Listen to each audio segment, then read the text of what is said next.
భరించలేక నీవు లోకము వైపు మరలి, లోక ఆశల వైపు మరలి, లోకములో ఏంటని నటించే వారిని నమ్మి నువ్వు మోసపోతూ ఉన్నావు. మోసపోవచ్చున్నటువంటి అనుభవాల గుండా నీవు వెలుచు ఉన్నావు. అయితే వాక్యములో వ్రాయబడిచి ఉన్నటువంటి మాట సామెతల పుస్తకం 14వ అధ్యాయం 5వ వచనములో, కోట సాక్షికి అబద్ధములు ప్రియములు. హల్లెలూయా. కోట సాక్షి అంటే ఎప్పుడు కూడా అబద్ధములు ఏంటంటే ఆలోచన కలిగి నడిచేటటువంటి వారు. ఇప్పుడు నేను చెబుతూ ఉన్నటువంటి మాట ఏంటి తెలుసా? నిజమైనటువంటి తల్లిదండ్రుల మాటలు మనం ఎప్పుడైతే వింటామో, వినినటువంటి మనము ఎంత క్షేమముగా ఉంటాం. దీన పరిస్థితి మనం ఒకసారి ఆలోచన చేయగలిగితే ఆ దేశపు కుమార్తెలను చూడవెళ్ళి ఉన్నది.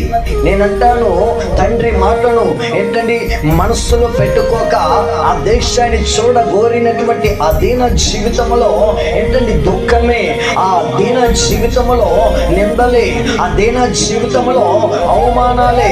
ఇప్పుడు నేనంటాను, నిజముగా నీవు నీ తండ్రి అనగా సృష్టించిన సృష్టికర్త మాట నీవు వినగలిగితే ఆయన మాట నిజం. ఆయన